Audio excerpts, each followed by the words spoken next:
Hi, this is Ed Cohen in San Diego, California. It's just a little bit after 8 a.m. here, and cloudy days, supposed to be about 85 degrees along Seaport Village here, and about 105, about 10 miles east of here. So it's really quite an interesting and very hot summer here. So we have an interesting group here today, and we're going to be talking about the future, not the past. We all have been living through it, particularly since March. So we're going to be talking about what's coming, all right? And we have some experts in technology who have performed magic with their innovations this year. And I'll talk about my own reinventions and what we're doing with this video series. Uh, I want to go around this gallery here and introduce everybody. The idea here is many of us don't know each other. And so we are basically strangers. But by the time this is over, in about 60 minutes, we're going to be friends, I hope. But it's all about interactive discussion. So the chat thing is live. You can use it if you want, or if you just want to speak, just say, hey, I got an idea. I want to make a comment or a question. During this broadcast, we're going to show some innovations in video and talk about our advertising campaign that is developing. I want to say that between now and the end of 2021, Global TV is going to produce 300 live broadcasts, and each of them are going to be archived for on-demand free access globally 24/7. So we're developing series. We're going to talk about that later. Okay, so first of all, please say hello to Angie Weinberger, who's in Zurich. Hi, Angie. Hello, everybody. Thanks for being on our program again. I think this is the third time. Angie, you're the author of best-selling the Global Mobility Handbook, and you're also in People in Transitions. Quickly, if you could, in 30 seconds, just go a little bit deeper and correct me for my mistakes here. Yeah, so just one thing I wanted to mention, because thinking about future, for me, one of my key decisions was to invest in digitalization. So I have a running project, and I also wrote a master's thesis in a global mobility program about this topic. I'm developing an app with my team called the RockMe app, which is supposed to help expat in transition with their career planning. And we're like in stage 3 now, so we're using it with clients. I think it's fairly innovative, and it's about also developing the right cultural mindset for example, moving into a host country like Switzerland. Yeah. So this is the part where I say we're innovative. Other than that, I'm strictly old-fashioned, and I use checklists and things like that. Yeah, but I look forward to our discussion. Me too. Okay, so let's move on. I also want to mention that Angie is a recovering COVID victim, and so we want to learn about all that, if possible, from you. All right, in Turkey, actually from Pennsylvania, but live from Turkey is our first ever time in Turkey. Dan Cunningham, welcome. Thank you for being a co-sponsor. Tell us a little bit about yourself and CubeMonk. Hey guys, great to be here. Great to meet everybody. Mark, good to see you again, brother. Basically what we've done here, with CubeMonk and looking forward, guys, is, truth and transparency is coming down the pike. Machine learning, AI, and I use that with air quotes. It's all coming, and the realities, analytics are out there today for us to maximize efficiencies in everything that we do. And, there's a lot of positives that come from this type of information and this type of data, coming up and being transparent to everybody that's part of a transaction in the business world. A lot of the industry in the transportation space, they're hiding behind smoke and mirrors. No judgment, but that's just how the industry's been to this point. And that doesn't need to be the case anymore. There's a lot that will fight against what we're trying to accomplish here by bringing truth and transparency to the forefront of the industry. But I think it's beneficial to everyone involved, the customer, the business itself, as well as the earth. We're CO2 emissions and everything that are being emitted from this industry are just catastrophic, and they can be curbed. And I think that we have some technology in play that will assist with that as we continue to move along. So well, we're going to thank you get into for that. having us Sure. here. Yeah. Thank you for having us on today. So one of the key things here in the U.S., that's here in California, I should say, is how companies are helping people. How more than usual? How are they helping their employees and families during these crazy times? They're reaching out. It's becoming a change, and it's Silicon Valley based, but I'm sure elsewhere, that companies are paying more attention to the people, their assets, human assets, and the families because of people working from home and all the craziness that goes on with that. We just had a broadcast not yesterday, 2 days ago from New Orleans. They just dodged a couple of bullets from hurricanes, and there were dogs running around and barking, and kids running around in underwear in the background. Let me tell you, it was quite interesting, but it was real. It was reality TV. Okay, I want to introduce John Schultz, who's Director of Business Development for International Auto Source, IAS. Welcome again, John. Thanks to you and your team for inviting us to be on again. You bet, yeah. So, John, you're going to talk to us about cars, of course, but an employee benefit and how companies are helping their people who are on assignment and others by offering your service as a benefit. So this is a very commercial enterprise we have here, so it's okay to talk about your companies. We'll just have to keep it in that context. Mm-hmm. With that in mind, I want to intro or re-intro. Everybody probably knows you already, Pierre. Bonsoir, my friend. We've known each other a very long time. So you've had a very busy summer, haven't you? This has been an unusual summer. That's quite, I would say, interesting to see how the situation evolves. And what is a bit crazy is that, we have a lot of people who are still stuck in their origin countries, not getting the visas. Once they get the visas, they cannot take their flights. So we had to be creative, organize virtual tours, virtual orientation tours, virtual home search. So we had a lot of interesting things going on, a lot of private individuals also coming to Switzerland for a kind of quality of life and a form of security. We have had several customers from the US who came on the purpose of having the education of their kids in Switzerland while working remotely from either the UK or the US. So it's quite interesting what is going on. Yeah, great. Okay, Mark Colo, VP Sales with Chipman, Relocation and Logistics.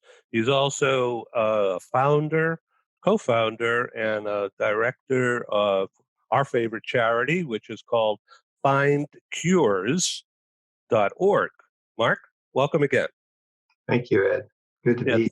So tell us about New Zealand. Have you been there? I have. It's a beautiful country. Yeah. When I explain what New Zealand is like to others that have not been there, I tell them, have you been to the U.S.? They say, yeah. I say, imagine all the most beautiful sites in the U.S. and bring it down into a smaller landmass, and you'll have New Zealand.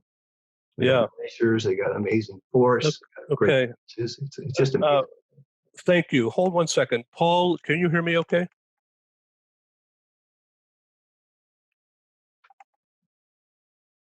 Hello, Paul. Can you hear me okay? Hi, Ed. Yes, you're clear and quite vibrant. Okay. Well, you too. Okay. I'm getting messages that people are in the waiting room. Could you please look into that and let them in? Thank you. Okay, Mark, Find Cures is about a neurological disease, right? Alzheimer's, Parkinson's, other things, correct? It is. We have about 8 primary neurological diseases that we treat, that we fund for research. And all 8 of them, well, actually 6 of them are chronic, and the other ones are just disorders. But yeah, you're correct. We have a lot to do. All right, that's great. Okay, so there's a charity golf tournament in October here in Southern California, and we'll get back to that in a minute. Okay. Oh, yeah. So there it is. Fine cues. All right. Well, we have people joining us, and once again, I would like to welcome everybody to Global TV. Rohit, nice to see you again. So you're there in Switzerland, are you? I figure it's good to change the background once in a blue moon, yeah?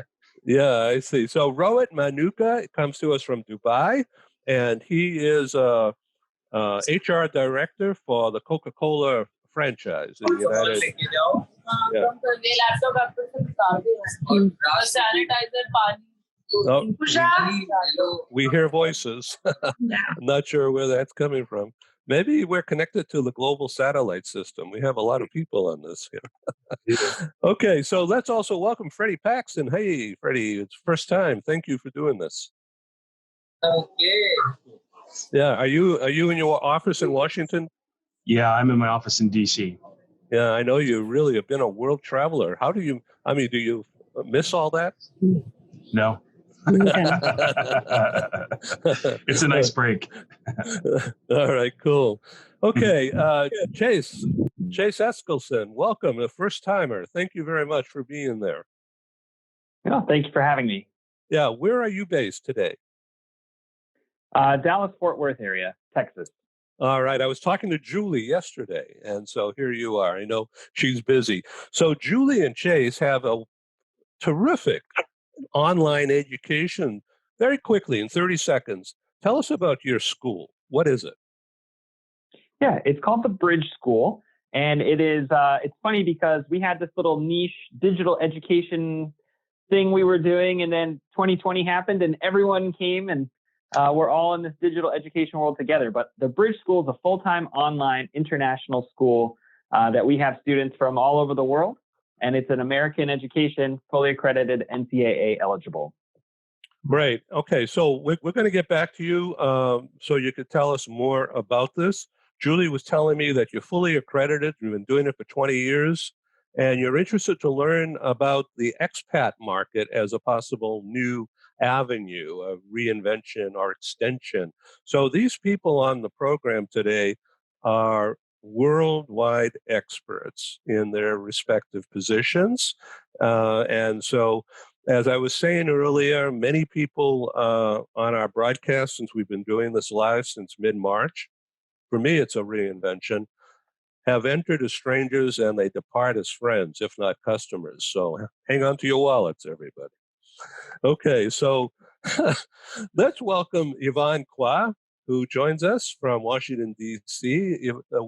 Yvonne is the program advisor with the World Bank Group's Family Network. Yvonne, tell these people who don't already know you, or many of them don't know you, or about the World Bank and its Family Network. Thank you, Ed, again. For welcoming me on your show. Well, the World Bank Family Network, Paxton is one of our movers, so I recognize the name Paxton. Well, we are the arm that supports the families of staff. So we are an independent unit, and we support staff and families as they move around the world. So we are essentially family and career support, because we know that actually the number one influence on the success of an assignment is the spouse, not necessarily the staff member. It affects our talent mobility. So we are there to facilitate global talent mobility as well. Okay, thank you. We're going to get back to you. So wait a minute, before we leave you, it's really important for people here to understand what your position is, helping families, helping employees and their families, right? Right. Yeah. And this is a very large organization, of course, highly influential around the world. So a lot of your people are not in the U.S., right? No, we have people in 140 countries. Yes. Boy, your phone line and your email must be really just overwhelming sometimes. Well, luckily, there's an office account that's triaged. They don't all come to my account. Okay, this is great. Okay, let's welcome Sandra. Hello again, Sandra. Oh, turn your voice on. Hi, sorry I'm late, guys. Yes, hello. So Sandra, can you hear me? yeah, Sandra, hello. So you're in Saudi Arabia, right? Correct. That's great. And you're on assignment. Yeah. Yes, that's right. I am on assignment here in Saudi Arabia, to be more specific, on the Eastern Province. And I've been here for 5 years? Yes. Okay. All right, good. We have a broken line with you, so that's why I'm asking again.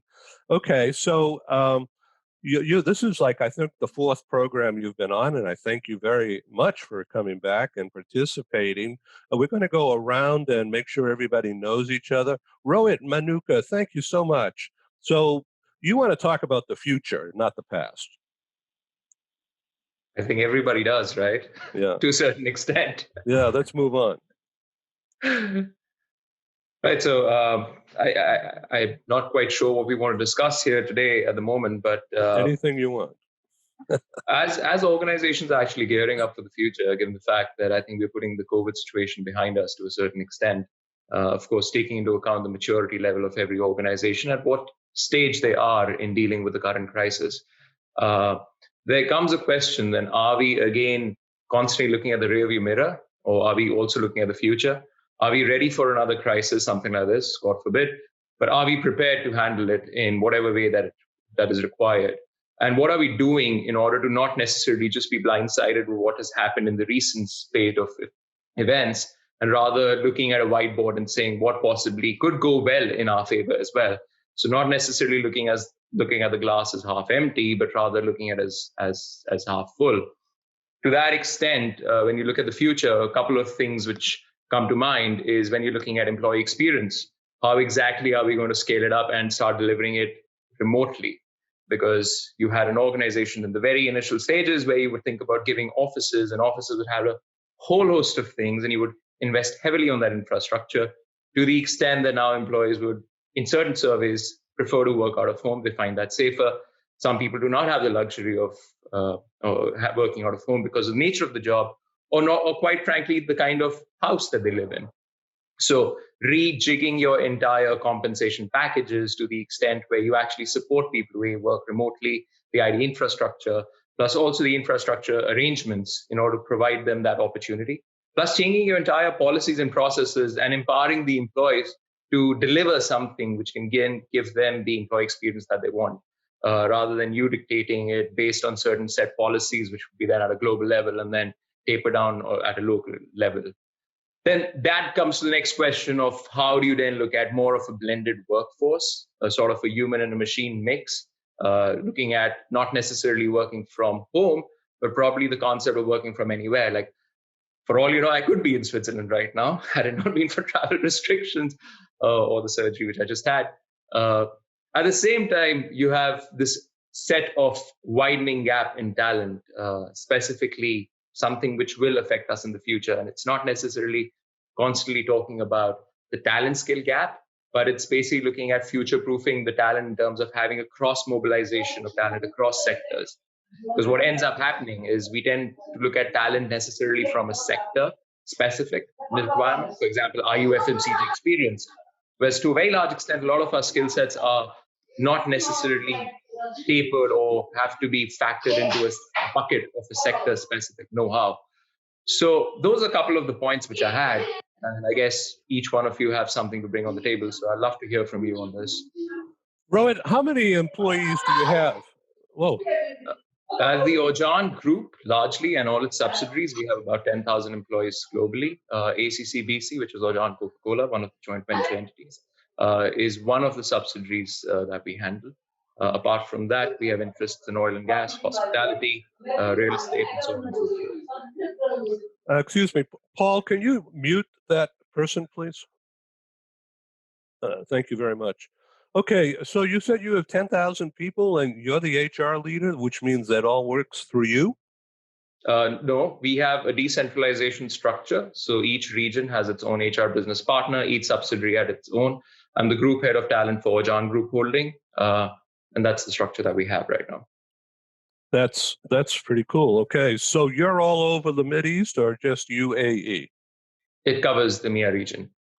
Yeah, okay, great. All right, everybody, Sandrine Bardot is in Dubai now for 13 years. She is a world-renowned expert. I don't mean to embarrass you, but you are a compensation insider. We've very briefly, for those of you who don't know, she and I met in Paris in 1999 when I produced a live conference. Remember those days?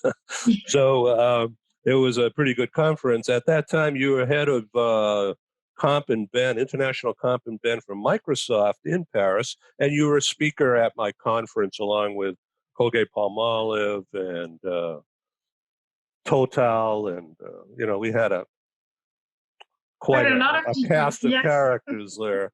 So right now you're doing consulting work and speaking at all these conferences, live and virtual, mostly. Yes, a lot actually. I was saying the other day that I think that thanks to COVID, in a way, I think a lot of people are more open to those virtual interactions than they might have been just a few months ago. And I've made a lot of new contacts, and I've been very blessed to be able to talk at formal or informal groups in all countries all over the place. I mean, here in the US with you, but also in Africa, in Asia, in Europe. So that's been really nice. And I'd like to just make a quick comment on what Rohit just said, because if we're looking at the theme of the future, I've been having quite a lot of conversations with people in the global mobility scene, but also in compensation and benefits. And there are a few things that I was listening to a conference where what's his name? One of the Dave Ulrich was mentioning how organizations have reacted to the COVID crisis, and he looked at it like an accident where you have, first the accident taking place and you're trying to just react, and then the ambulance comes, and then you're in the hospital, and then you try to maybe have long-term care. And we're maybe in the third phase, hopefully now, where we are taken care of in the hospital and doing bigger diagnostics and so on. And that's where we start to look to the future to establish the plans for the future long-term health of our patient, which is our companies, our employees, and the economy. And I think that in HR, we will have a significant role to play this is our opportunity to really prove that we're not just personnel administration, that we can play a really strategic role. We have seen lots of discussions with the focus on the essential workers towards maybe there will be an impact in the future on how we define jobs. It combines with, let's say, long-term trends that we're already taking care of. And I think pandemic will accelerate those changes. But when you think of automation and AI, which makes us think of jobs not as roles, but more as tasks, and how we need to think of jobs to reassemble tasks in a different way so that we can be supported by machine, robots, algorithms, whatever. We will see lots of changes. We will see lots of changes in mobility, maybe different models where people will stay for less time in the countries where they're going, maybe different types of assignments as well. So I think, yes, we will see this is the first truly global event that I think most of us are facing in our lifetime. And like truly life-changing crises that happened in the past, and I don't want to say, but the comparison to maybe the past global wars, world wars, had a huge impact on the economy, on how people thought and so on. And I think that the pandemic has the potential to do the same and hopefully lead us to a different type of society and a more, let's say, fair one in all aspects of what fairness covers. Well, thank you very much. Divaka, can you hear us okay? I got a chat message saying that you're having some difficulty hearing. Please let us know. Yes, I can now. Thank you very much. Yeah, okay. Right now your video is on mute. Of course, I think you know that. So Pierre Geronimo in Geneva, we met first in Paris, I think, and then Geneva a long time ago. And you attended and co-sponsored and helped me put together a few meetings in Geneva a long time ago, in particular at Credit Suisse. You and Francis, that was a small meeting, but it was live and beautiful. we are a small country, so small meetings. So do you remember the one I was able to produce at the headquarters in Vevey? I do remember that one. Yeah, Nestle. That was a great one. They went overboard. You know, that was part of the International Du Career Network also. Yeah, exactly. Yeah. That woman who ran it, she was also in HR, and she was great. Right. Okay, so Pierre, what's going on in Switzerland from a mobility point of view? And then I would like to invite back into the chat here Angie, who's Zurich-based and very, very active. So Pierre, busy? Yeah, I mean, first of all, I was trying to remember whether I attended the Paris conference where Sandrine Bardot was, and probably I did attend that one because in 1999, I was based in Paris, so probably with us. So I was trying to remember. So the situation in Switzerland is a bit specific. First of all, we have a very strong international population. We have about 25% of the Swiss population who are foreigners. So it's really huge. It's one of the highest numbers in Europe. And in Geneva, that's 44% of the population. So we have, tens of thousands of people working for UN-related organization, diplomatic organization, a lot of NGOs, and also whether Geneva and Zurich are at the headquarters of a lot of international corporations, whether globally or EMEA.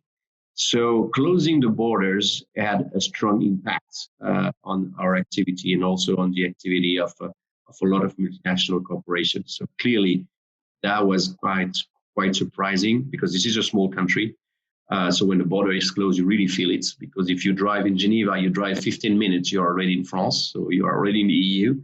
And you are in 2 hours, you are in Italy, and 2 hours you're in Germany. So it's a small country.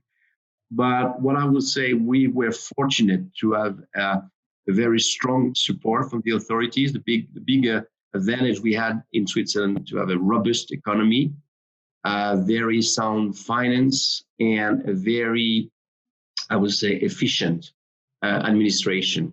So immediately they provided support with a loan guaranteed by the state that was equivalent to 10% of your annual revenue immediately. To give you an example, I made the application on Friday and the money was on the account on Monday morning. So it gives you an idea how fast and quick it goes. And we had also a lot of, a lot of support regarding furlough and all that kind of stuff. So the Swiss authorities, whether federal or cantonal, have been extremely helpful. I think my colleague from Zurich can probably support what I've just said. Now the situation is a bit complex because all these multinationals, they are recruiting people all across the globe. So they had to adapt and to find other ways to work. So which means we had people who were and are still stuck in their origin countries, and they have been obliged to adapt and to start their assignment on a virtual basis. So of course it has changed a lot of things, and I think this will have an impact on the future of global mobility and international assignments. Because transferring somebody from any country in the world to Switzerland has quite a high cost. As you know, salaries are high, cost of real estate is high. And through this pandemic, some organizations have been able to find out that you can have virtual managers or virtual people who are able to be present virtually to work with their teams. And what about the necessity of their presence? So that's a big, big question mark. So I think this is going to impact the future of mobility in a very strong way, because everybody agrees that nothing replaces interpersonal contact. We all agree on that, and I think we all miss that. We miss shaking hands. We miss the big hugs. You know, this is a hug industry. You know, the relocation industry. So we all miss that. We all miss meeting at the bar and having a drink. So I mean, this is depressing not to be able to do that. However, we had to adapt, and we all know that all the big public gatherings and all that kind of stuff are going to be limited for many more months, and I hope not years. So it's going to be tough. But again, I think through this pandemic, a lot of organizations, a lot of providers had to be creative, had to be original, and now there's a lot of business trips, for example, who are no longer necessary. And I mean, one of the speakers today spoke about the environment, and when you can have, when you fly, for example, there were a lot of people flying from Geneva or Zurich to the UK, to the Netherlands, to Paris, you know, for one day. You know, you spend a lot of time in the airports, in the airplane, to have like a 2 hours meeting. Well, you can have a Zoom or a team meeting, and it is as efficient as a face-to-face meeting. So I think all this is going to be questioned, because it was questionable, and it's going to be more and more questioned. And we also see a trend in our countries in Europe that the post or during COVID elections that took place showed a surge for parties supporting the environment. For example, in France, because we're just nearby, some major big cities have now what we call green mayors. So it's a major shift in Europe, and I think it's a long time trend.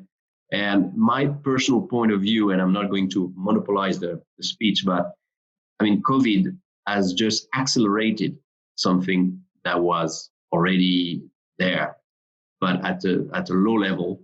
And COVID has obliged all of us to speed up and increase that trend. And I don't know whether the other speakers, participants will agree on that, but this is not something new, because all these tools were already existing.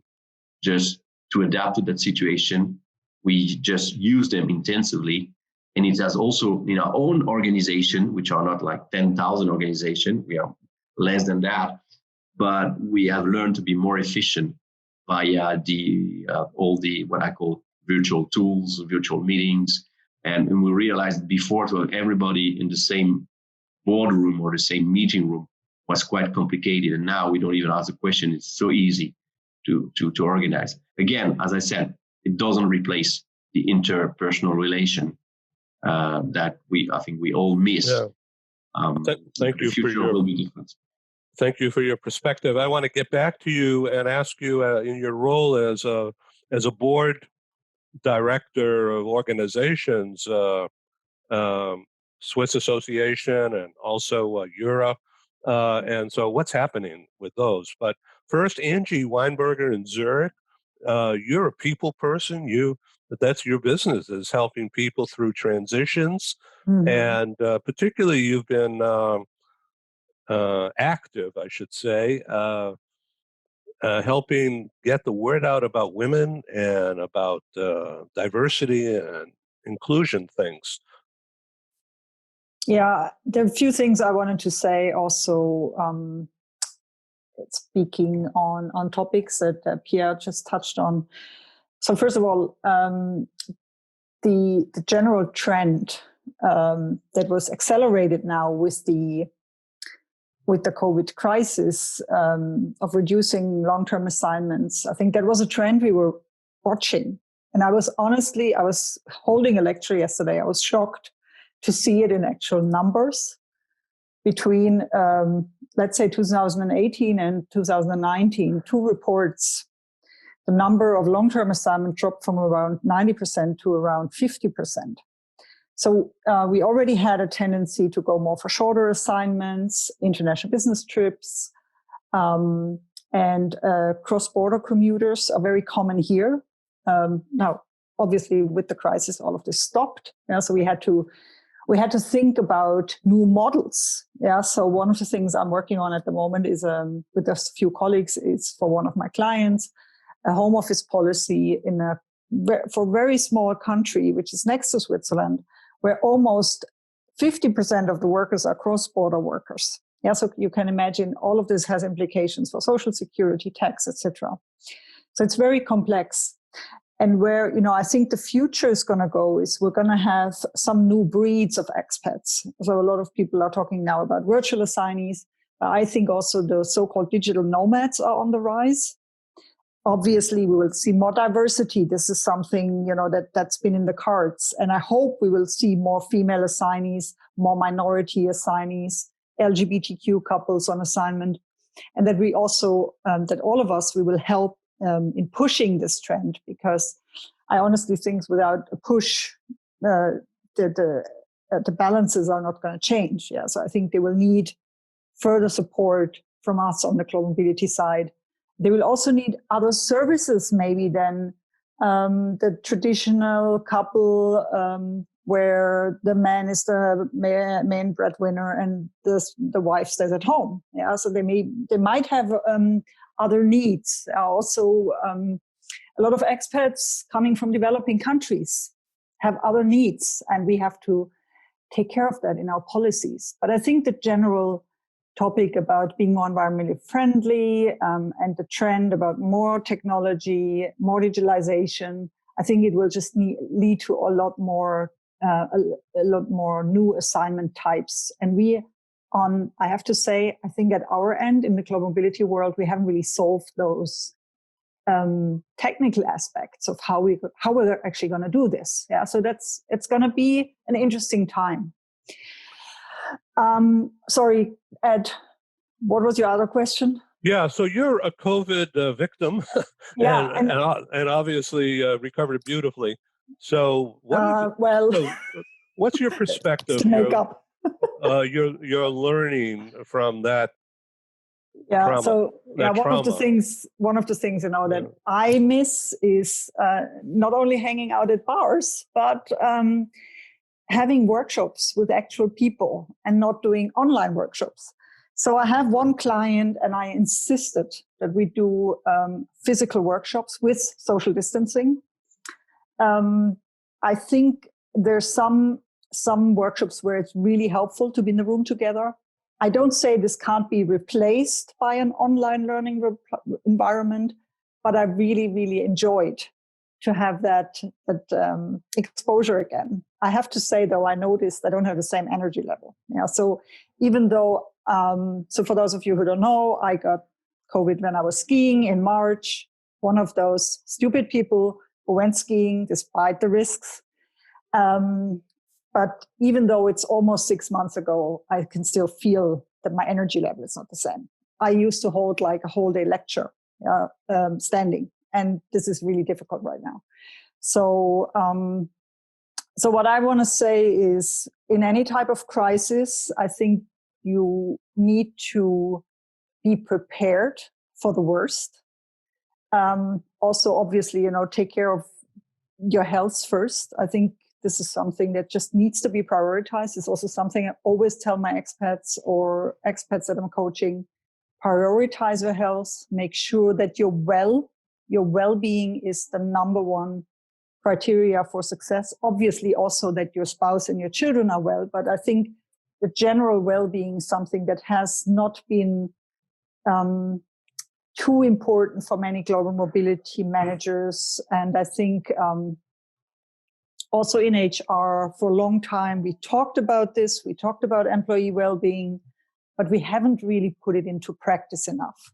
So I really think we need to make this a priority. We need to avoid that people are burning out on assignment, especially in crisis situations like we have right now. So we have to remove the stigma of mental issues as well as how you appear to the boss, who you probably have never had a conversation like this before, and now they're looking into your life. So I want to jump over to John Schultz from International Auto Source. John's got a lifetime experience in the automobile business, including being based in Asia for many years. And now you're back in New York. So, John, about COVID impacting your business, how's business? And what about short-term assignments? And what about COVID impacting assignments? And how is IAS reinventing itself to be relevant in this crazy environment? So I want to thank the other participants who talk about short-term assignments. That is becoming more prevalent in relocations. And what we do at International Auto Source is we assist and service customers who move from a home country to a host country and need a new vehicle, but their credit history doesn't transfer to the new country, and they don't have an identification number in the new country. So it's very difficult for them to obtain credit. They can buy a new vehicle, write a check for the entire amount of the vehicle, but that's not very good cash management. So that's what we do. We try and assist people on relocation who need vehicles. We've had to refocus on due to COVID and due to some of the travel bans and immigration restrictions that are in place in various countries. And we have a product that we call Ready Drive, and that is perfect for these short-term assignees. It's available in over 150 countries around the world, and it's for assignments that are 12 months or less. It's a fee-based monthly fee that includes insurance, and it includes multiple drivers being available to use the vehicle. So for those short-term assignments where you might be sending 3 or 4 people on a project that's going to be 6 or 8 months, this product that we have, that again is available in over 150 countries, is perfect for those types of assignees. So what about people who have marginal credit? Well, that's a very good question. And marginal, I mean, as I said at the start here, credit history doesn't transfer. So a marginal credit history and a good credit history won't transfer. We can help customers who are relocating to countries around the world if they need a new vehicle, regardless of their credit history. We've been doing this for 25 years. We have over 50,000 satisfied customers around the world. And we're the global leader in providing providing for the ability for people to purchase a vehicle or lease a vehicle when they move from their home country to their host country. So, folks, we're going to show some videos here. It's not going to take long, just a couple of minutes, 2.5 minutes, because we need sponsors in order to finance this thing. So we do have some co-sponsors. And over the coming months, we're going to be doing some pretty elaborate displays of technology and video. And Divaka from Virtual Relo in India has sent us a video which we're going to show after this first group. It's called Virtual Relo. They've perfected this technology use, and we're going to show that in a few minutes. But this first group, Paul, if you're ready.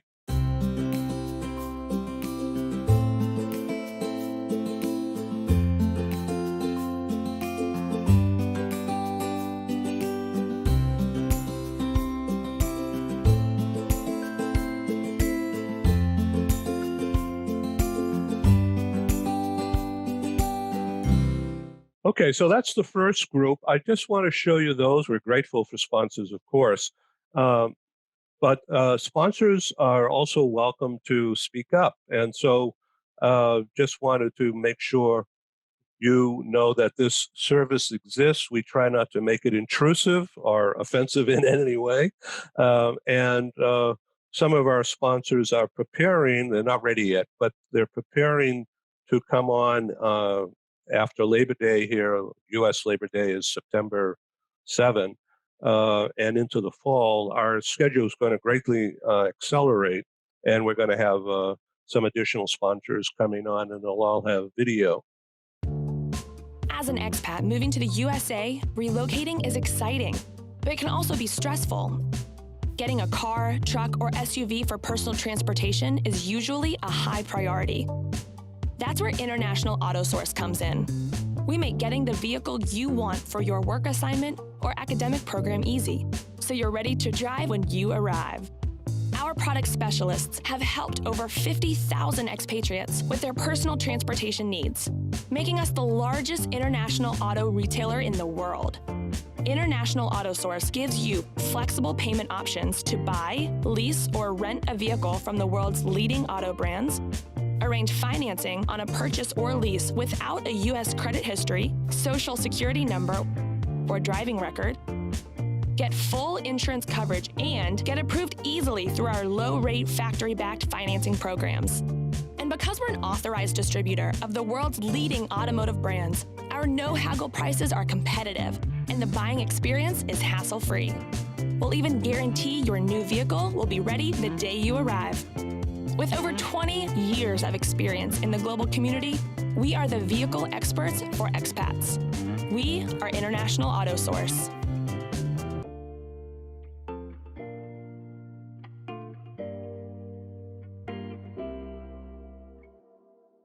Managing your FF&E supply chain poses a big challenge, as in this big. From beginning to end, supply chains involve so many vendors to manage and hold accountable. Unless you choose Chipman. With Chipman, you have a single vendor you can trust, from order to installation. We manage the freight's journey from shipping point forward, and you can track your product at any given time. With company-owned warehouses across the West Coast and service centers throughout the nation, Chipman offers the same excellence to you, regardless of where you do business. We receive, inspect, and inventory your product according to your purchase order. Our robust web-based warehouse management software makes it easy to view your inventory in our warehouses.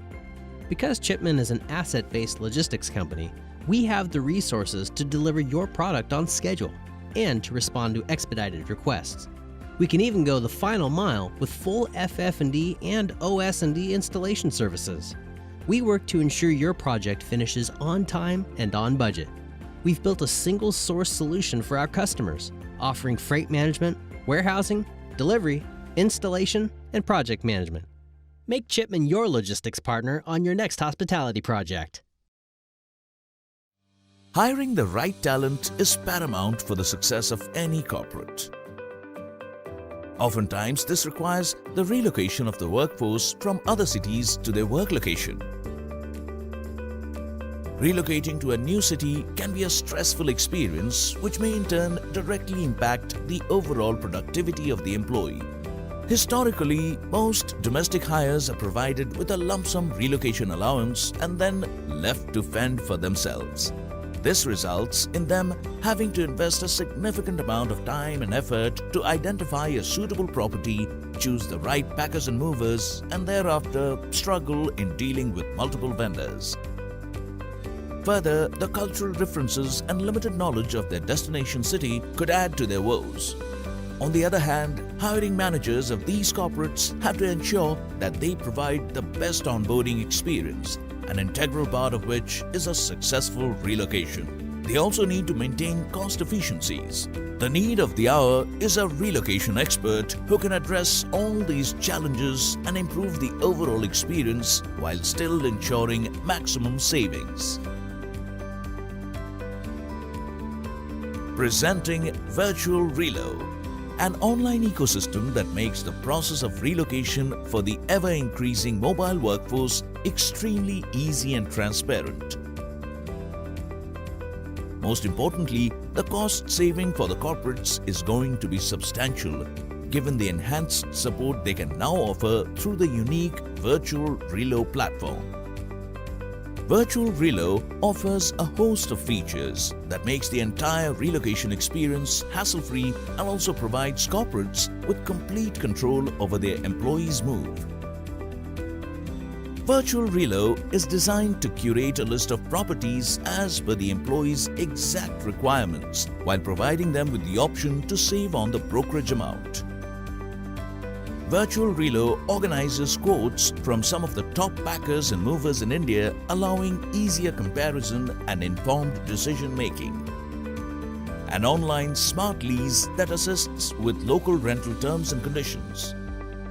A guide that provides an overview of the destination city to ensure the employee gets accustomed to the new location quickly. Providing shared housing solutions for employees with limited budgets.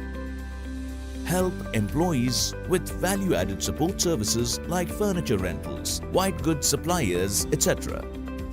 Corporates can now have greater control by tracking each step of the relocation through Virtual Relo. Save time and effort on vendor management, reduce the cost overheads while improving the employee experience. Virtual Relo is a game changer in the relocation industry, combining decades of our knowledge and expertise with cutting-edge technology to extend a hassle-free solution to both the corporate and the employee. Virtual Relo, an IKAN Greypath initiative.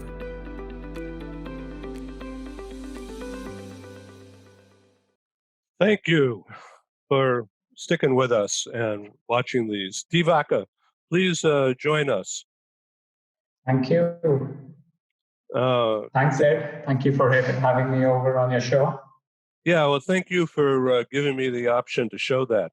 I think you deserve kudos for putting that thing together, you and Rohit.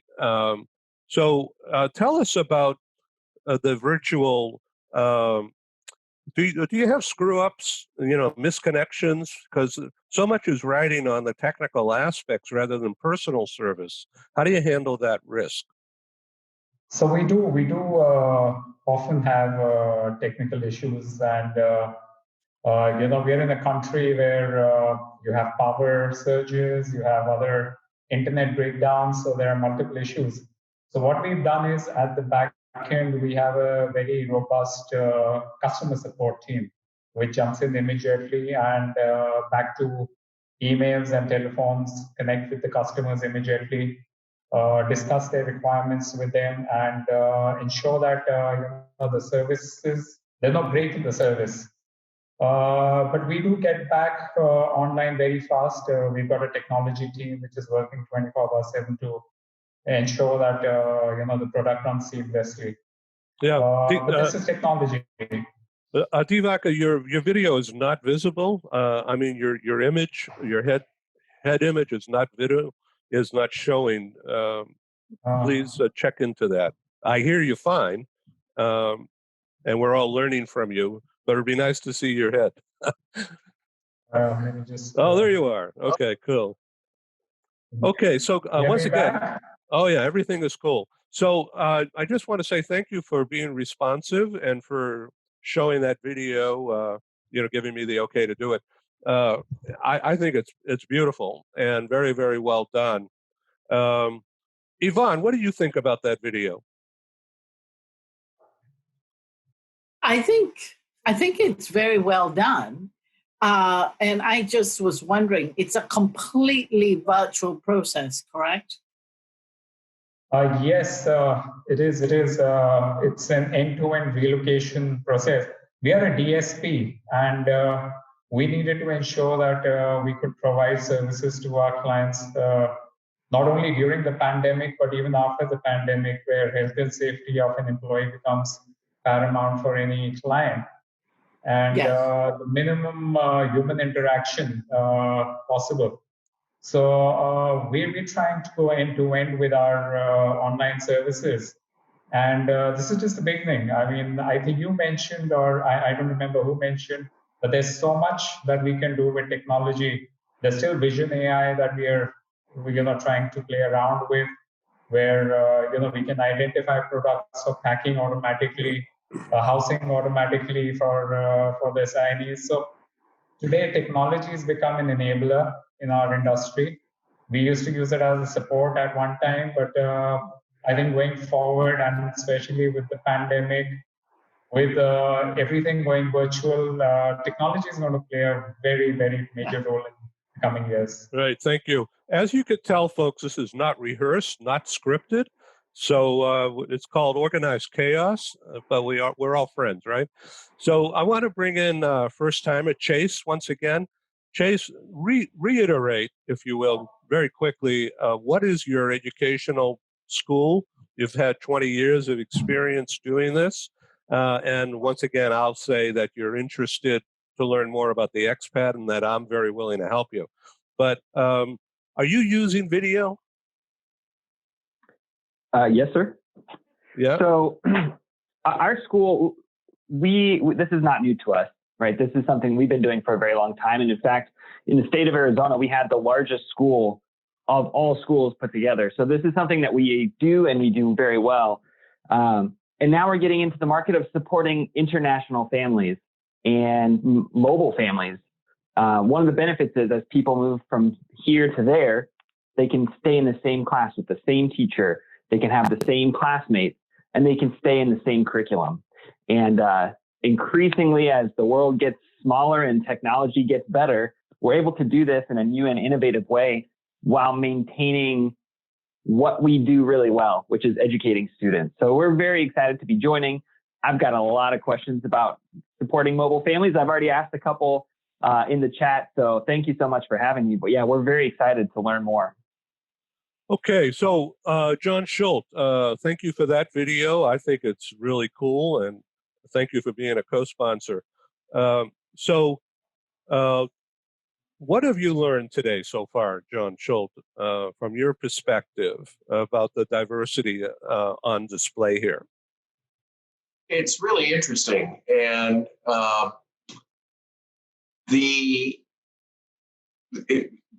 even with COVID and with immigration, all of us in this industry are still looking to the future, knowing that while the industry is going to change, people will still move. People will still be assigned around the world. And, listening to the video on virtual relo was very interesting. I did 3 international relocations in my career, and two to Japan and 1 to South Korea. And none of it was virtual. So it's very interesting to see how this is moving, how our industry is moving to and embracing technology to help people relocate. No, thank you.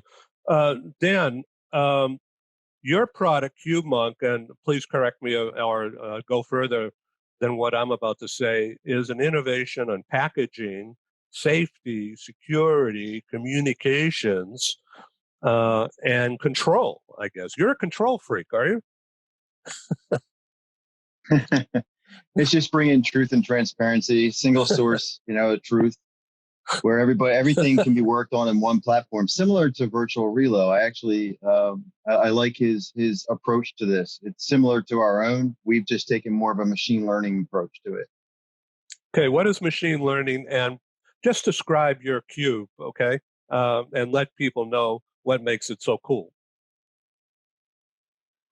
We've designed something that we believe and can't find anybody else. I think there's two other manufacturers that are doing, we call them smart containers.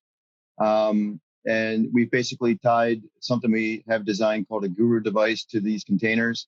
And it reports all the analytics in real time to a software platform. So there's no hidden information. There's nobody saying that the shipment's lost or stuck somewhere. There's no one saying there's a broke down truck. There's no missing items. Everything's transparent in real time. Shock sensors, heat, humidity. There's a lot that we've tied to bringing analytics to the forefront to be able to, bring, peace of mind, to the transferee. So, Angie, thank you very much for being there. I know you have to leave. So we're going to exchange with permission, and tell me privately if you don't want this, but we want to share everybody's email or LinkedIn so people can connect, and I'm happy to be an intermediary anytime. Angie, thanks very much for being there. I look forward to our next talk together, October 1, and I wish you well. Dan, Ed, could I just ask Angie a question before she goes, or everybody? When listening to this conversation, clearly we all agree that the technology will make a very important difference, crucial.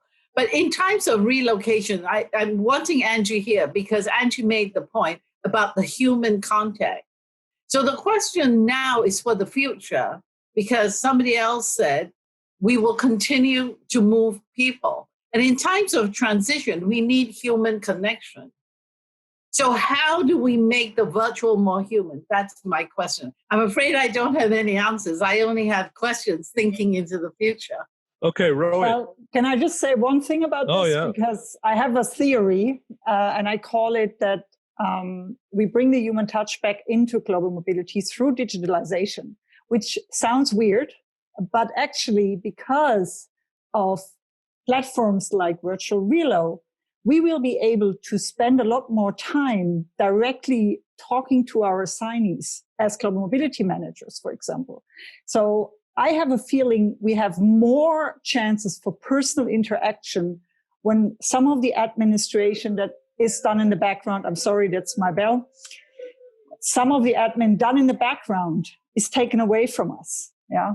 So I really think we have a chance with digitalization to get better at this human relationship that we have unfortunately lost quite a bit. Yeah. Okay. Rohit, Manucha? Right. So I think you want to answer your point, and Angie, we make the perfect argument for this case. Think about it this way as a social experiment. Digitization to a very large extent has actually set the platform where we can actually enter into people's homes, meet with each other to the extent that we've been let into their lives. The concept of who you are at work versus who we are at home, that boundary to a very large extent has pretty much gone away because you're literally taking your work home, you're working out of home. Some people living out of the living rooms, and I think we've spoken about that in the past with you as well as Ed, discussing the painting behind you. To a very large extent, it is bringing us closer to the extent that even when you meet up on Microsoft Teams for any sessions and you break into breakout rooms, the level of collaboration that you need to bring on the table has actually significantly shot up because you cannot physically meet with the person. The ability to listen to the other individual, try to understand their point of view has tremendously shot up. The constraints that people face, like, for example, the bell ringing or my kids walking in any moment, you would be okay with that. The humanity element has actually shot up. So to a very large extent, we are becoming more humane because of this pandemic, and we are able to associate more closer with each other and actually growing away, which is a paradox of sorts. But this situation has actually brought in a number of paradoxes, whether that is, I think, Divakar, you have a point to say over here. Yeah, I do. I actually want to understand from you, how sustainable do you think the work from home is?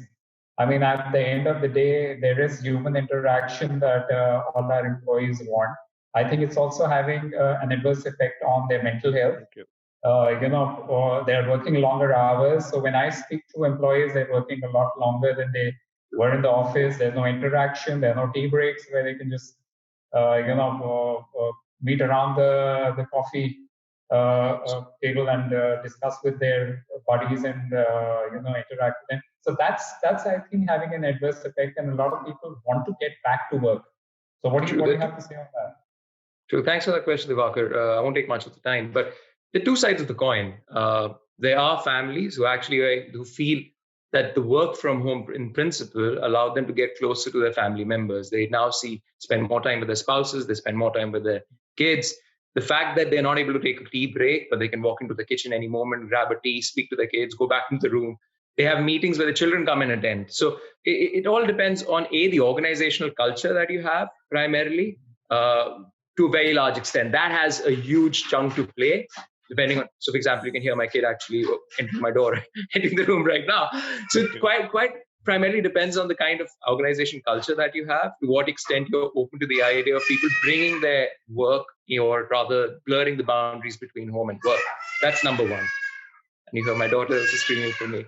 The second thing, right? The second thing, what you also end up seeing is, yes, there are stories of people probably who really long for that physical touch and probably do not have that support system back at home. And that's something which I mentioned right in the beginning. Depends on the work, or it depends on the kind of house they're living in. Depends on a lot of number of personal issues which they may or may not have.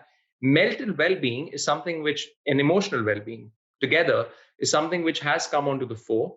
Organizations have built support systems around that, whether that's employee work groups, whether that is coaching, whether that's actually access for psychologists to actually work with you and help you overcome any amenities that you have in terms of anxiety or depression around this entire scenario. It has been done. Organizations have gone to the extent of communicating and ensuring that people are told that the jobs are safe, the salary is safe. Things like this, small initiatives. To a very large extent, it's the organization culture, the values which actually play a major role, the support system that you have within the organization, as well as the support system which you have at home, has a major role to play over here. But having said that, there are very many sources or very many employees who are not able to work from home. For example, the grassroots, the frontline staff in sales, manufacturing unit, essential workers. To that extent, you can always argue the grass is green on the other side, because they're risking their lives on a day-to-day basis, ensuring that people like us can actually work out of home. Is it a scalable model? The concept of work from anywhere is scalable, depending on the legality of issues associated with different countries. It can, to a very large extent, allow people, for example, rather than going back to my home country, which being India, I could probably look for citizenship in Austria and probably working for an organization based out of the UAE.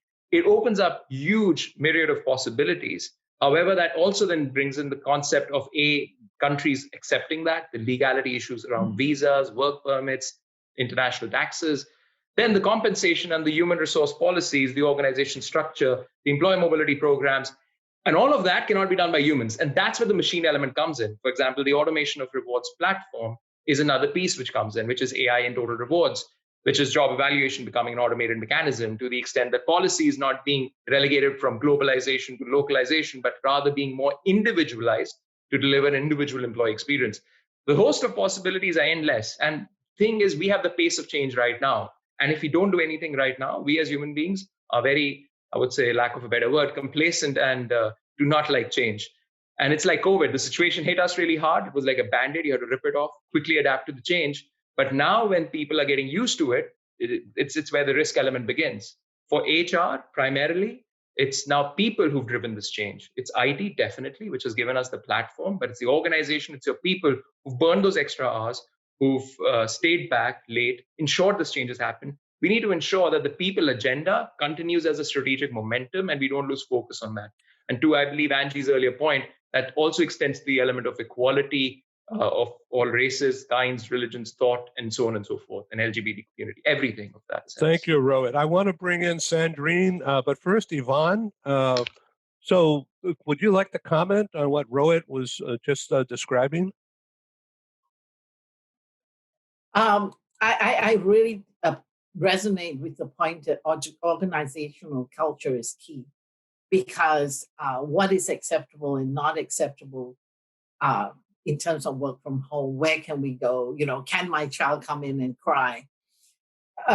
Will that be okay? If there's flex work tools and policies, can we accept that without stigmatization? So it's one thing to have policies. The second thing is the culture in which it lands. Because if it lands in a culture that stigmatizes, say, a reduced work schedule, then I would not be taking it. I think, to me, at least my observation is that with COVID, I think people were just initially transferring what they did day to day into just a different box. I think now, in relation to, I think you Rohit was the one who talked about the future. As we move forward, I think the paradigm has to be different as an ongoing phenomena of social distancing, these peaks and troughs of going out and then the spike and coming until we get a vaccine. So, and then that whole idea, I don't think we will change because, I've been on webinars where companies have said, what we held sacred, like the site visits to the factory, we now know that we can do it virtually. There's absolutely no need to go these very expensive board meetings of flying people in. Guess what? Virtual platform, we can do it. So I think there's certain things we won't go back on, but I think the new paradigm is still evolving. That's what I think. And organizational culture, I think, will mold a lot of the new paradigm because nobody has spoken to this general, the way we all do it. I mean, if you look at policy, give or take, like compensation with expatriation, everybody has sort of the same sort of menu. It's a little bit like, do we have more salt? Do we have more pepper? Do we serve it with melon or don't we? But it's the same. But now I feel we have no paradigm. So I think the early starters who can articulate the vision for the future will be the ones who can carve the path, so to speak. That's what I think. Thank you, Yvonne. Sandrine, compensation and benefits for people who are working remotely, how is that changing? I think there are two aspects. We see today, because we say working remotely covers so many different experiences. Can be I'm stuck in my home and I'm still in the same city. Can be I was reading an article about New York City recently, where a lot of the more affluent people left New York City at the height of the pandemic crisis there to move to their vacation homes and second homes, which I wish I had one, for example, but for example, I wouldn't fit in that category personally. And we also hear about people, the digital nomads we're mentioning, so work from anywhere. And I think those situations all have to be handled in a slightly different manner. Organizations are going to have to think about, do we want to have the same pay irrespective of where people are located? And I'm talking in the same country, because still I believe that differences between different countries need to be accounted for.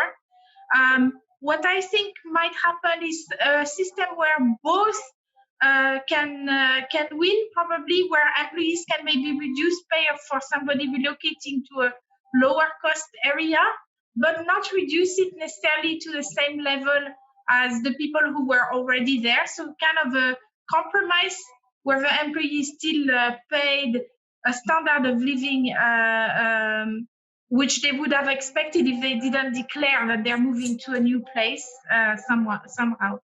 But I think I wanted to rebound on something that Rohit mentioned about the individualization or the flexibility of packages. And I believe that we will see both a movement towards that, and at the same time, in terms of performance management or pay for performance, a movement toward having more collective, team-based incentives, because we also realize that it's not just one person in most cases that is going to save the day. It's going to be a team. It's going to be a collective effort. And I think as well, it's more and more difficult to evaluate sometimes the impact of one single person. We're all obsessed with KPIs and tracking mechanisms to the point that sometimes the KPIs look good on paper, but they don't actually make any sense. And just to be able to say, hey, I've tracked your performance and it's plus 1%, which sometimes doesn't make much of a difference. So I think we're going to see both those things happening at the same time, probably. It will be interesting to see what's happening. Yeah, thank you very much. Rohit, thank you very much for your time and your participation here. I welcome you to come back and we could do a deep dive into some topic of interest to you.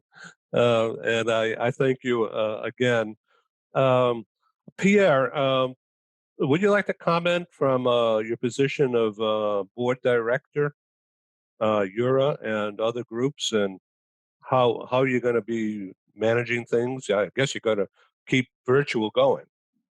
Yeah, I mean, we need to keep virtual going. I mean, it's very rare that Eura had to postpone a conference. And as you know, Eura is a big family. So as I said earlier, we deeply miss the face-to-face interaction and meeting people, working in groups. And that was a big event, like it's a milestone in the year of a relocation consultant or a how do you call it, business owner. So, I mean, that was very difficult. However, this has, I would say, tightened the links because we have been, like the Eura board, we have been on a weekly call, which has helped us to even know each other, even if we were not meeting physically. Eura has set in place a lot of virtual events, virtual training. So we have made it free for all the members, all the consultants to go through the various meme programs and get a certification. So that was a good way to keep the team spirit for in the relocation firms with all the members and provide training, online training. So we've addressed a lot of issues. We have also addressed how we handle when business is back. What are the procedures? I mean, how can we work? What are the policies to put in place? And a lot of things like that. We are working on the next conference in 2021, which is going to be in Sevilla. We hope it will be feasible because we don't have no guarantee at this stage because you've seen the situation in Spain that is deteriorating. So we had a very funny and interesting virtual event at the time of where we should have held the Seville convention. We had the not in Seville virtual event. So everybody, because there was a few sessions that were recorded, and there was a kind of get together with a drink, and that was very nice.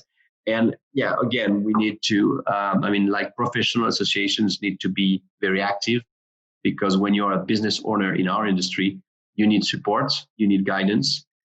You are finding yourself very often in a very lonely positions when you have to deal and implement some measures. We need to keep in mind that, there are not only huge organizations in our industry, huge RMCs, but there are also local DSPs. Sometimes these companies are one man or one woman shows. And it is an industry where we have, I think, a massive percentage of women entrepreneurs, which we don't not always celebrate that, but that is a very important strength in our industry.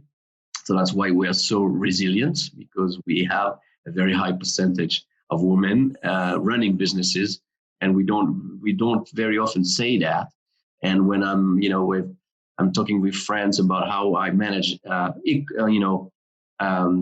gender equity in my company, as men are a minority at Geneva Relocation. So it's quite interesting. So yeah, Eura has to be very active in providing virtual training, virtual assistance. So I want to bring in Sandra Corona. Sandra? Yes. So I want to give you a PR boost here about your global book club. Do you want to chat about that a little bit? Yes, thank you. Thank you for the opportunity. So this Global Mobility Book Club is because right now it just seems that we're experiencing, it's the right time to exchange information, to they're coming in as new people in the global mobility community, and those that wish to expand and grow big areas. So, well, we're having some technical difficulties. I thank you very much, Sandra. I really appreciate you. I wish you well with your book club. I'm helping to promote it, of course. Thank you. So, Sandra, we'll give you another opportunity anytime you want to talk about that book club. Divaka, as we come to a near close, I want to be sure you meet Mark Colo, who's on the screen there. Mark is based in Southern California in the moving business and transportation, particularly with medical, very, very high value medical equipment with research scientists. Mark, please do 30 seconds. Okay, I don't know if I can do it in 30 seconds, but I'll do the best I can. We do relocate laboratories from all around the country and sometimes abroad internationally.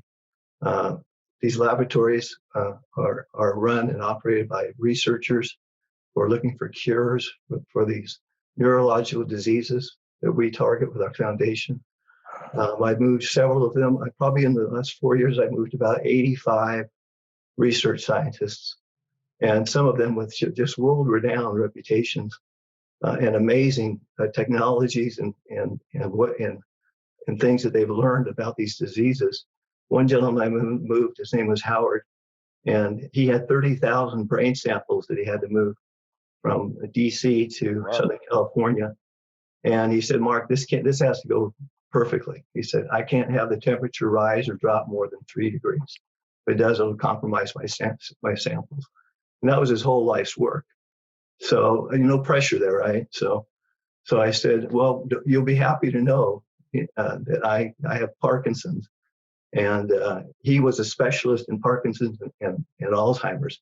And I just thought, what are the odds of us connecting in the first place? So my 30 seconds is over, but I met some amazing researchers over the last 4 years, just remarkable people. And I wish I could talk more about it, but my 30 seconds is up. So thank you for hearing that. Yeah, you bet. And thanks for supplying that video. It's really cute. Okay, so we need to come to a close here, not because I want to, but because I think we're all zoomed out. But Chase, thanks very much for doing this. I appreciate you. I thank you for your chat message right there. And I just want to ask you to say what the name of your school is and what the website is. Yep, the name of the school is The Bridge School, and it is bridgek12.org. All right, so we're going to be hearing more about this. I'm going to be chasing you down, okay? Lena, are you still with us, or have you jumped off? And hello, Andrew. Oh, good. So I want to introduce Lena Rekdal from Stockholm. If you want to show yourself on camera, it's okay. If not, it's up to you. I just want to say that on Monday, August 31, I'm interviewing Lena in Stockholm about relocating to Sweden and about the business world. Hi, Lena. And I thank you, Yvonne, from World Bank Group for being there. Lena, I want you to meet Yvonne from Washington. Lena's in Stockholm. Chase, this is Lena. Lena, Nice Chase, to meet you. Chase and Julie have a virtual education system. What do you call it? It's a school, not a college, right? It is a school. We're kindergarten through 12th grade. Yeah, okay. So I want you to make sure you know Lena Rekdal from Stockholm will be on the program on Monday, and I'll send you an invite if you want to take a look at it. So Pierre, you know Lena, don't you? We've been to the same conference. Yeah. Okay. And Divaka from Bangalore? Yeah. Yeah. Okay. We just want to make sure everybody knows each other here. And this is our way of hugs, right? And so I thank you for tuning in again. I look forward to our conversation this coming Monday. And thank you for getting all those other people involved. And Nick Curtin is from here in San Diego, across the Coronado Bridge in Coronado. This is your first time on, I think. Nick, welcome. Hey, thanks, Ed. Glad to be here. Yeah, and Andrew, where are you? Are you in Arkansas? Yes, I'm finally back. So working from home in Arkansas, you can see that I've set everything up where I even have my whiteboard behind me now. So I'm a whiteboard freak. I need to have it there. Otherwise, I can't work. So, okay, really quick here. Andrew and Nick, we've known each other for a while. So Nick is a DSP or a DSC. Correct. Actually, a DSC, a consultant in destination services. And as Yvonne was saying earlier about the new paradigm, we can do everything now virtually, but in our role, which is helping the transferred employees, of course, internationally, everything's plugged up. There's nothing there coming through the pipeline, but the pipeline is getting backed up. So we're all just waiting for when these borders open, how we're going to handle all these moves. But of course, domestically, there's still some moves going on. Mostly real estate, and real estate industry has been able to really go virtual. So we've been able to pivot, as they say. Now we just need the warm bodies coming through. Okay, so what do you do now? You help other destination people get better? Correct. So that's one of my consulting roles. But I also provide that service here in Southern California. We're actually working with the international transferee and helping them with their government documentation, Social Security, driver's license, looking at schools and home finding, as well as then I work with DSPs across the U.S. in both recruiting and training their area consultants, their local consultants. And I do some work directly with corporations when they want to improve what goes on, the experience for their employee on the ground anywhere in the U.S. So it's a So, Nick, I want you to be sure to meet Pierre Geronimo, who owns GR Mobility based in Geneva. So, Pierre, are you a DSC also? I know you're a DSP, but how about a DSC? We are a DSP and an immigration service provider. And we do also provide temporary housing. So it's the first time I heard about DSC, but I've learned something. Oh, good. Stock. Yeah, okay, yeah. You guys can connect. I'll be sure and put you together. Yeah. Okay, Yeah. and Nick, I want you to meet Divaka there, who's from Bangalore, India, and has a company called Virtual Relo. You weren't on earlier, so you missed the video, but I'll share it with you later. DSP too. Yeah. Are you a DSC also? No, we are actually a DSP. So the parent company, IKAN Relocation, has been a DSP and an immigration service provider for 20 years. And now, of course, we have the virtual side of the business to add to it. Yeah, great. Andrew Bruzzi is a founder and CEO of Vendium Global. What's a Vendium? What's a Vendium? Yes.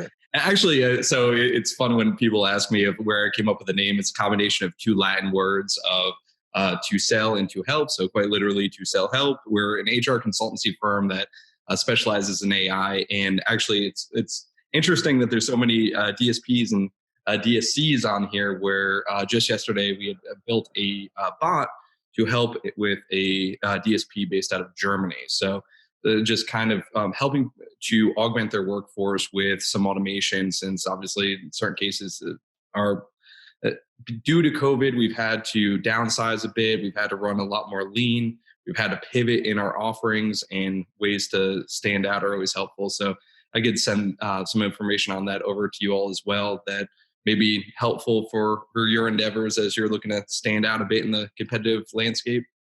Yeah, good. Okay. And Yvonne, just so you guys know, who just joined us with the World Bank in Washington, in the Family Network, World Bank Group Family Network. And Andrew, in a former life, ran mobility at Walmart. So he's very familiar with the ins and outs of everything connected with what we're talking about here. So, Nick, are we doing the trivia game tomorrow? I believe we are. Bayside. Yeah, Bayside and Coronado. But it's not being broadcast, is it? It's just bring your own beverage and pull up a chair 6 feet apart. Right. But hey, that's a good idea. Maybe we could Zoom it and have everyone join in. Yeah, that's great. And if I may say something, I read one of the latest posts on LinkedIn, I think, from Andrew, and it is It's one of the most inspiring posts I have ever read about our industry. So I encourage everybody to read it. It's about the future of mobility, and it's one of really the most interesting article that I've read over the past years. I wanted to really appreciate that. I'm so glad that was recorded. No one would believe me if I told them that I received such a great compliment. So I appreciate that, Pierre.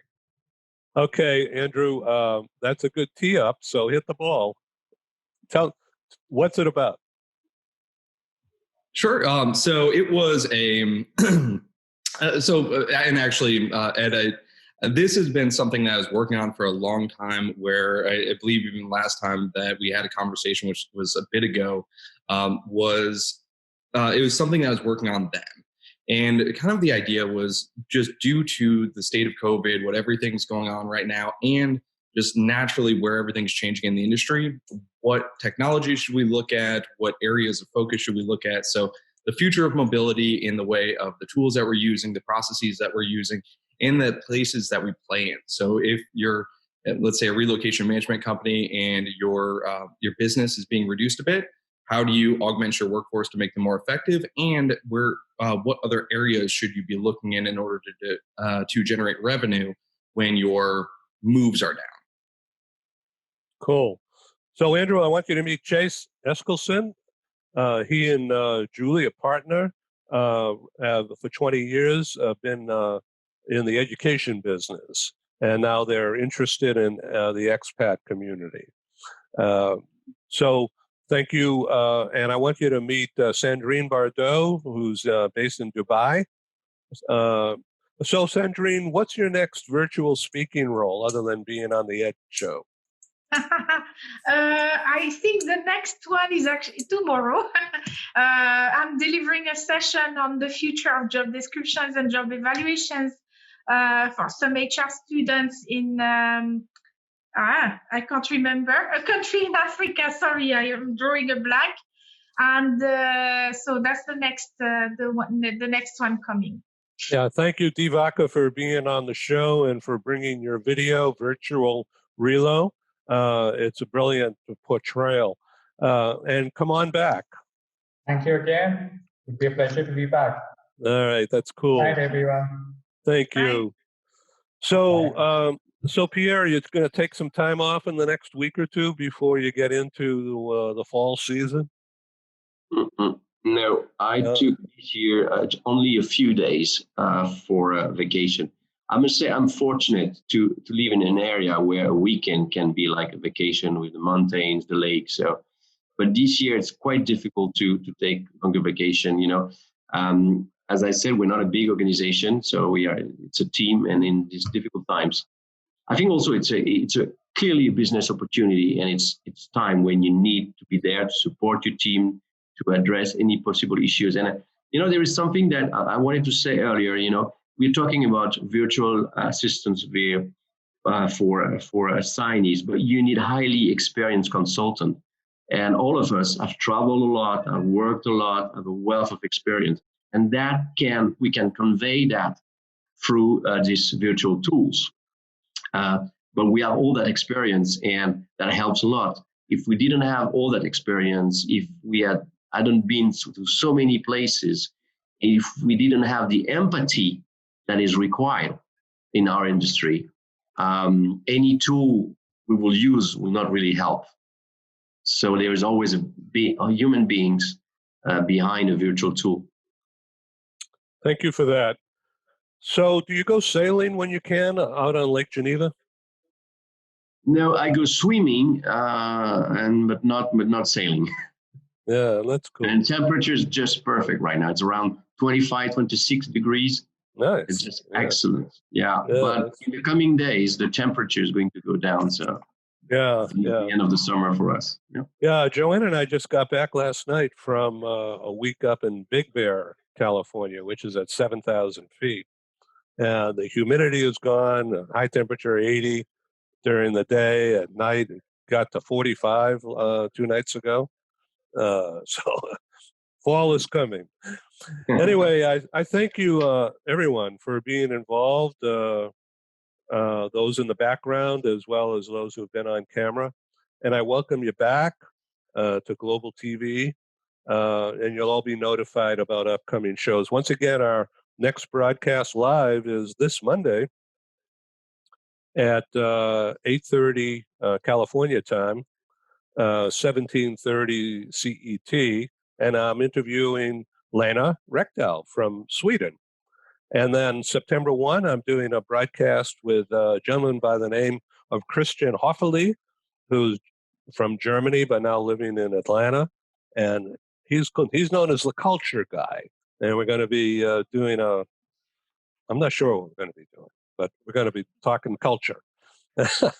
And then on September 2, coming up, a very interesting guy, Josue Brizano, is based in Seattle. I've known him about 10 years, and he is currently the HR director for the Americas for an open source software development company called SUSE.